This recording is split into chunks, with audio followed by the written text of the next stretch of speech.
Le damos la bienvenida al territorio mapuche. Este es territorio ancestral de nuestro pueblo. Decía que somos un montón de mujeres mapuches acá contentas de recibirte, de escucharte.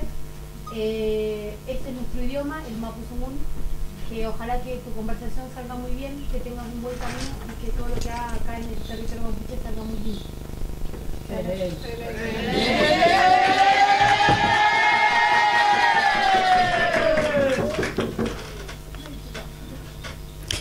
Muchas gracias.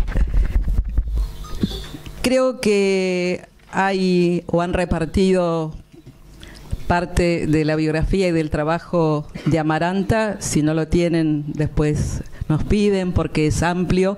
Y yo, para presentarla, voy a hacer una prieta síntesis de Amaranta Gómez Regalado. Le ruego que me corrija si en algún momento me equivoco. Ella ha nacido en Juchitán, es correcto, de Zaragoza, Oaxaca. Ella es antropóloga social, pertenece a la comunidad muche mexicana, ha sido candidata política, ha trabajado en la prevención del HIV, es una investigadora social, es columnista seguramente de programas y de columnas de medios de comunicación y promotora de la identidad cultural indígena precolombina. Decimos también finalmente que ella ha estudiado antropología social en la Universidad Vera Cruzana. Así es. Entonces, esta es una prieta síntesis. Acá hay una biografía más amplia donde están incluso también los links para ubicar sus trabajos, así que si alguien no la tiene después, por favor, pídala. Bienvenida, Amaranta, y no pierdo más tiempo en esta presentación para que podamos escucharte. Muchas gracias.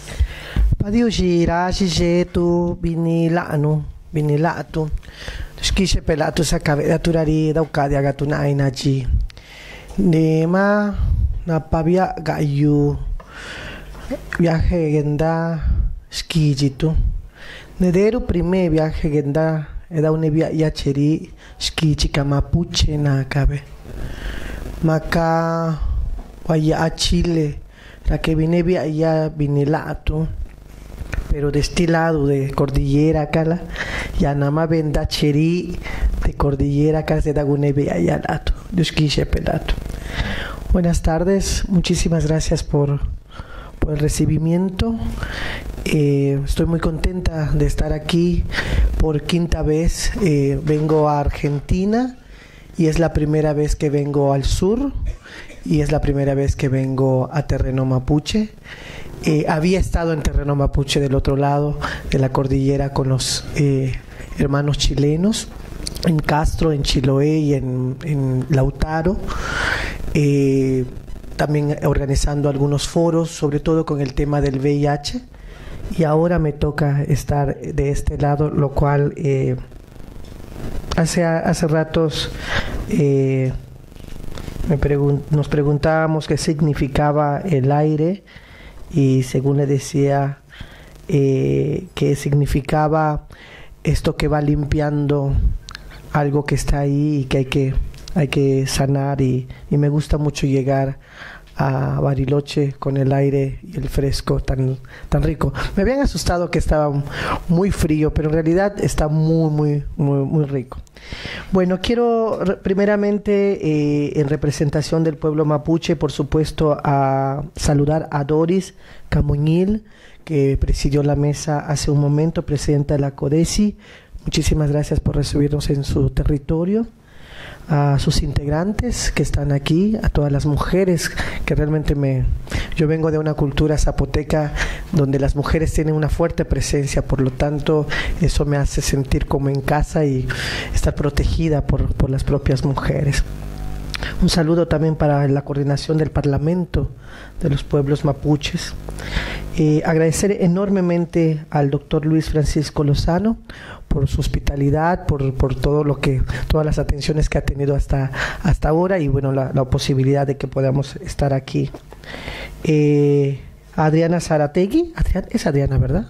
Zarategui, por supuesto, por la oportunidad de ofrecernos, a todo el trabajo que realmente ha hecho Beatriz Mosqueira desde el principio. Muchas gracias, Beatriz, de contactar, de insistir, de asegurar que pudiéramos venir, porque todo el mundo andamos en la locura con mucho trabajo, pero que finalmente sí tenía muchas ganas de venir a esta zona y bueno, qué bueno que se da en este marco de la discusión con temas de género y otras cosas que vamos a hablar.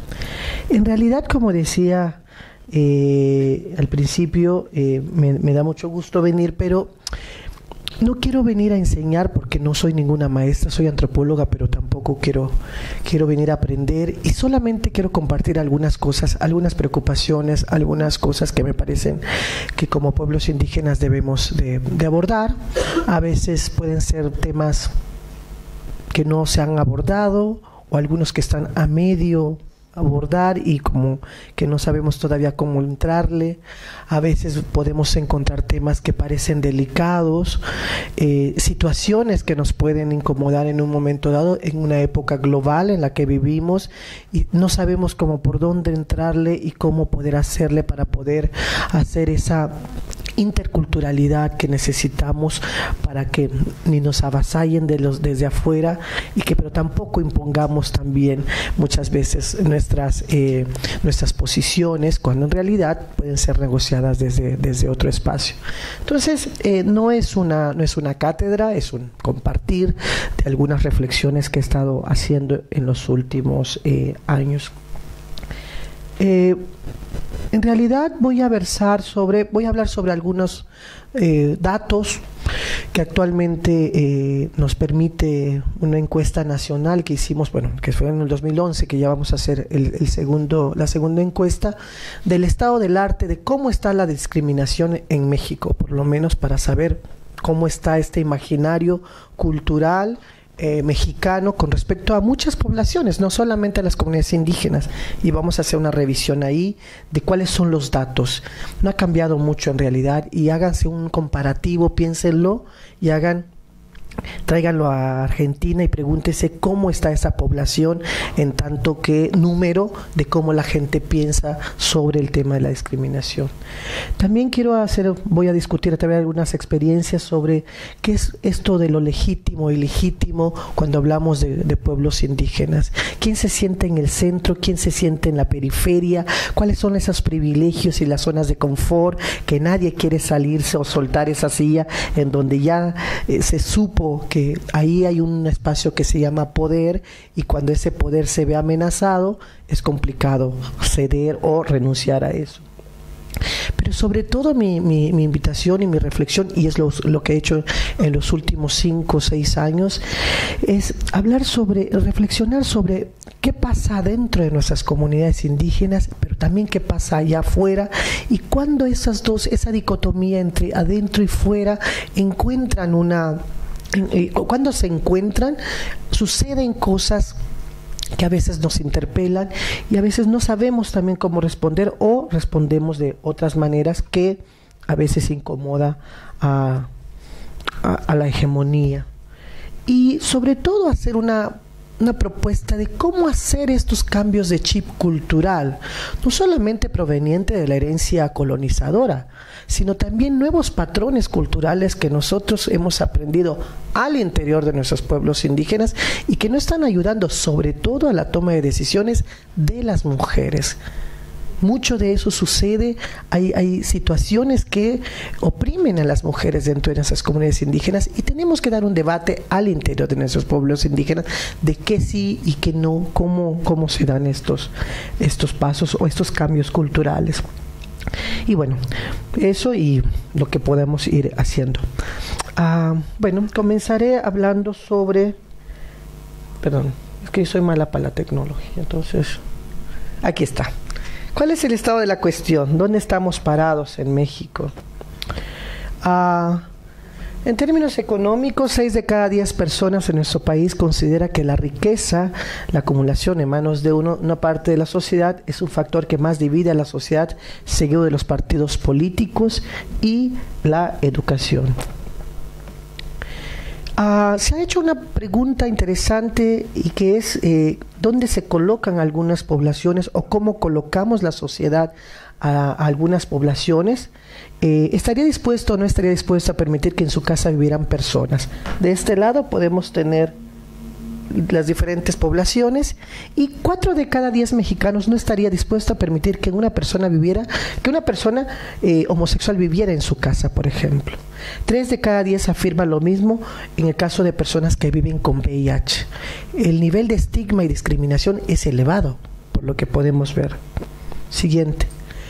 ¿Qué tanto se respeta o no los derechos de estas poblaciones en México? 6 de cada 10 mexicanos piensan que los derechos de las personas homosexuales, lesbianas, indígenas, migrantes son los que se respetan. Nada o poco se respetan en este país.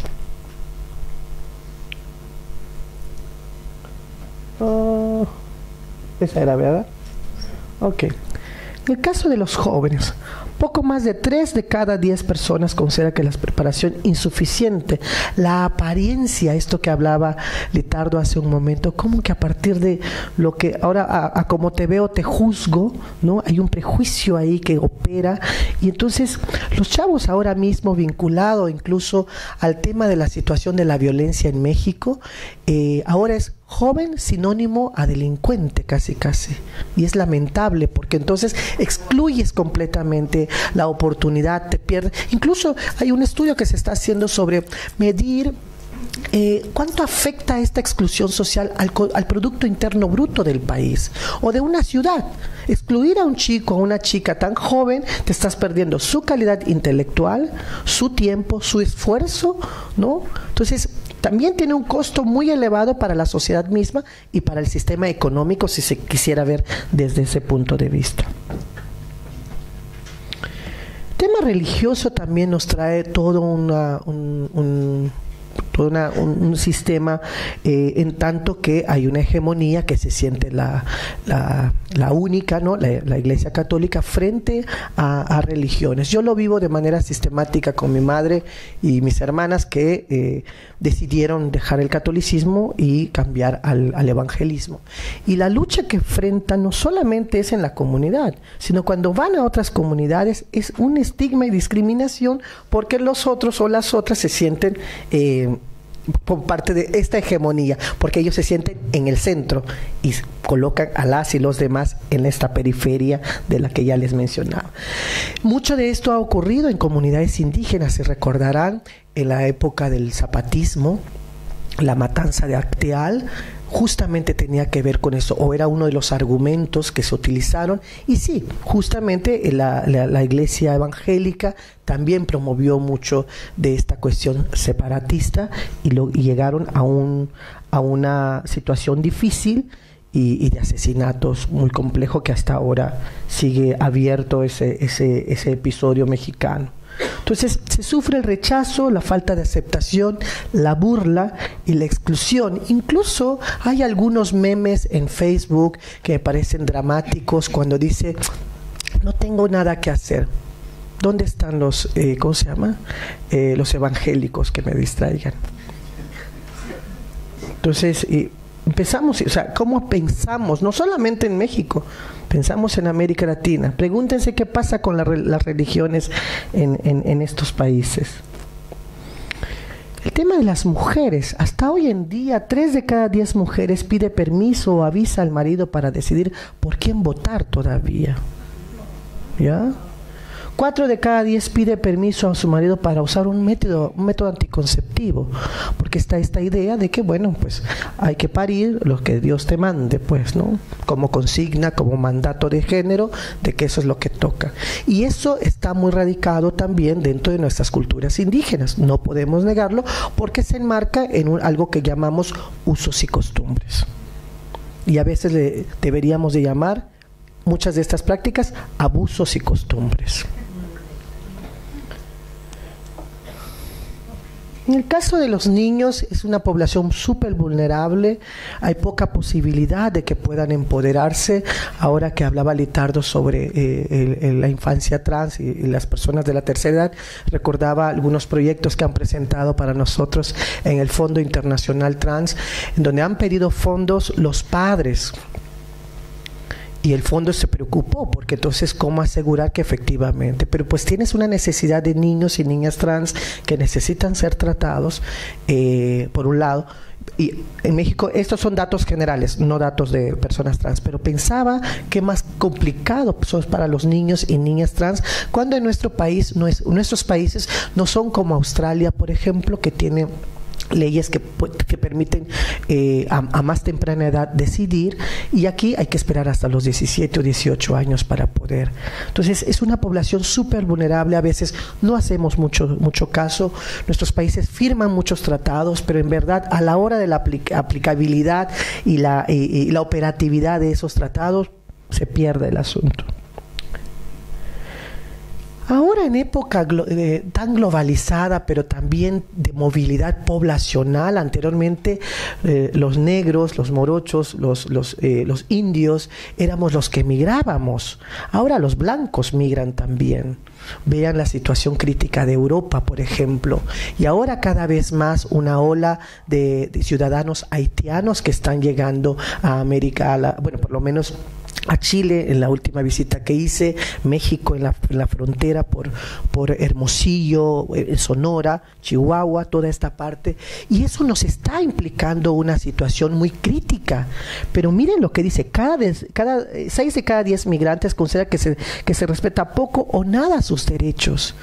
Y además, agréguenle que lo que quieren también es, pues, ayer, ahora que estábamos en lo del foro de ciudades globales, habría que empezar a pensar qué hacer con toda esta población para capitalizar también, ofrecerles. Hay ciudadanos haitianos con los que platiqué en Chihuahua que son ingenieros y tienen una capacidad. Entonces tú dices, como Estado tienes que ofrecer algo en lugar de la discriminación, porque el costo de esa discriminación te reduce la posibilidad también de desarrollo, pensándolo en ese sentido. Y en este caso, una cosa particular que quiero hacer una autocrítica como mexicana es que siempre miramos la problemática de ciudadanas y ciudadanos mexicanos que nos maltratan en la cola de los Estados Unidos, pero no nos mirábamos la cola de cómo maltratábamos a ciudadanos y ciudadanas centroamericanas y centroamericanos. Entonces ahora resulta que como nos maltratan, entonces queremos mirar al sur. Y esa es una crítica que le estamos haciendo al gobierno. Nunca miró el gobierno mexicano al sur. Y ahora, como se siente medio huérfano, quiere que el sur le apoye.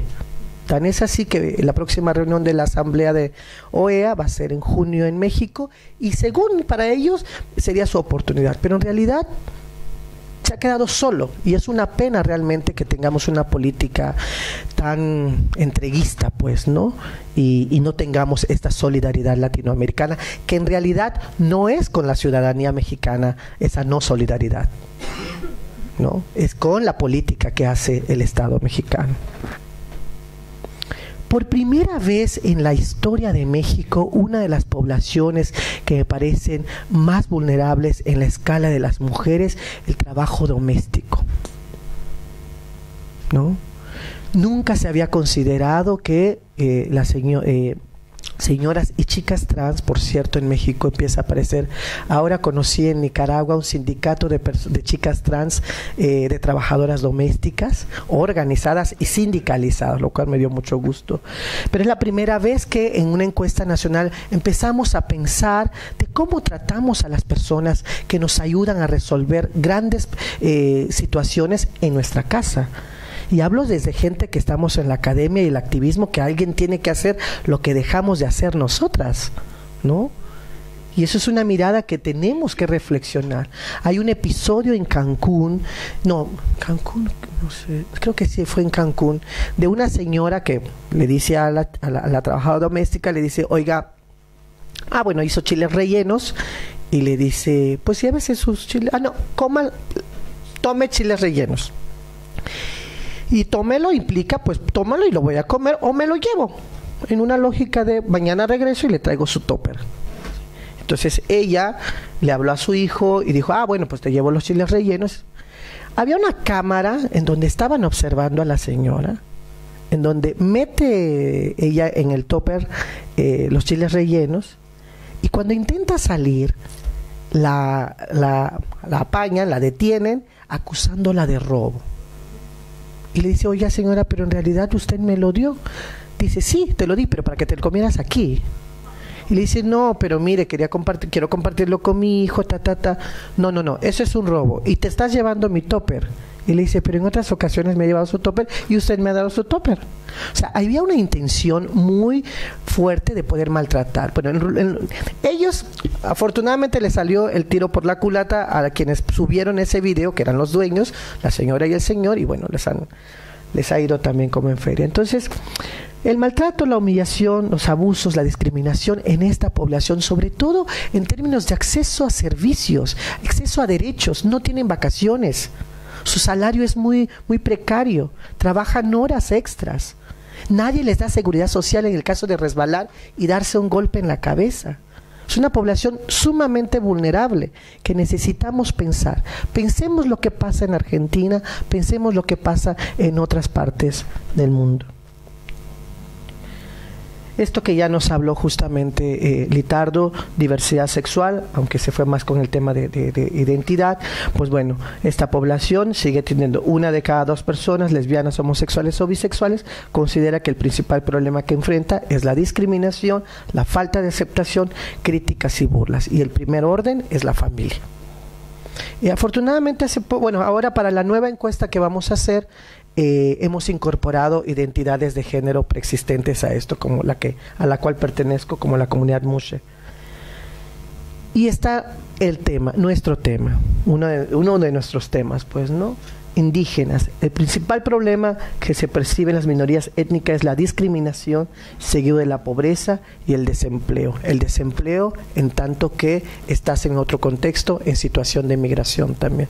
Eso apuntala un alto grado de falta de oportunidades. Y sobre todo en el tema de las lenguas. Y ahí va a ser una cosa interesante que quiero disertar con ustedes. ¿Qué pasa con el tema de la lengua? El uso, el no uso. ¿Y por qué no se usa? ¿Y cuando se usa, por qué? ¿Qué dicen las estadísticas o no? En México existimos 62 pueblos y comunidades indígenas. En el país se habla 85 lenguas y sus respectivas variantes. La población indígena, yo tenía el dato de 11, pero ahora aumentó a 13.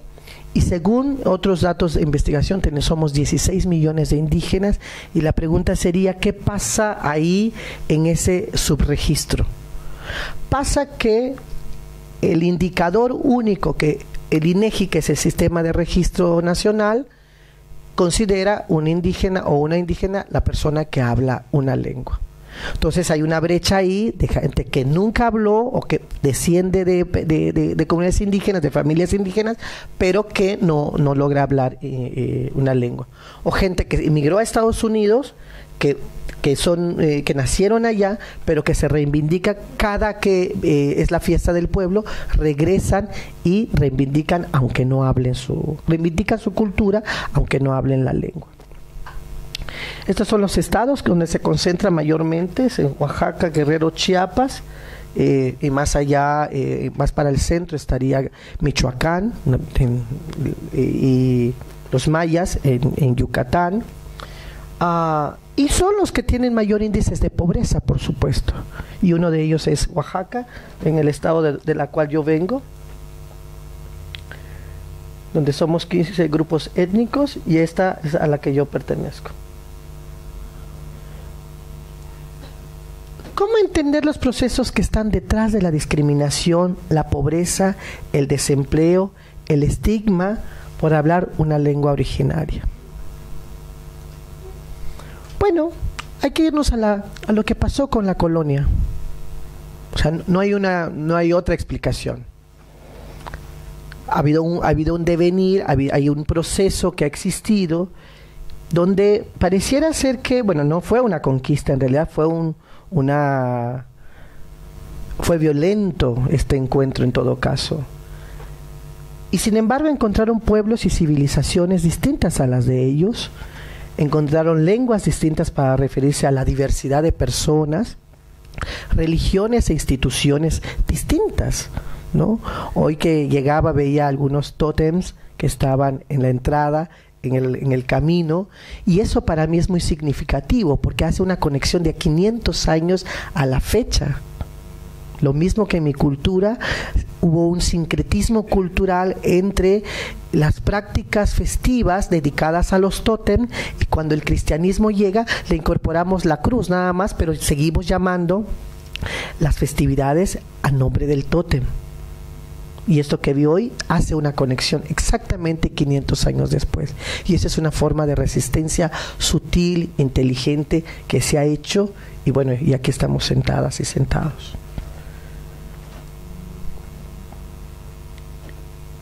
Tenemos lenguas, tenemos tradiciones y culturas. La resistencia a través de las lenguas indígenas nos trazan imágenes, sentidos, expresan las formas de cómo nos percibimos y percibimos la vida allá afuera y hacia adentro también. Nuestros tiempos a veces no son lineales, muchas veces son circulares. No nos urge llegar a tal cosa porque tenemos otros tiempos, y eso es muy importante para nosotras y nosotros. A pesar de que tenemos un tiempo global, de la cual no estamos exentos, a ver quién tiene celular en mano, ¿verdad? Muchas de nosotros, y voy a hablar más adelante de eso, ¿qué pasa con la tecnología y la modernización? ¿Qué tanto somos parte o no? ¿Está bien, está mal? ¿Quién sabe? Ahorita vamos a discutir. Tenemos tradiciones. Ciertamente una de las cosas que a mí me enorgullece de mi cultura es el exaltar su propia fortaleza, el exaltar el papel de las mujeres. A veces tachan que es una cultura matriarcal, pero en realidad no es una cultura matriarcal, es una cultura matrilineal en donde las mujeres tienen una fuerte presencia en la sociedad, en la economía, tienen su propia economía, transmiten la lengua, transmiten la tradición, y eso a partir de la cultura oral, por ejemplo. O sea, eso es muy, a mí personalmente me enorgullece y hablo en el mundo sobre ello. Y yo supongo que ustedes, muchas y muchos de ustedes, tratan de llevar eso a cabo también. Pero también tenemos que tener una mirada autocrítica de nosotras y nosotros.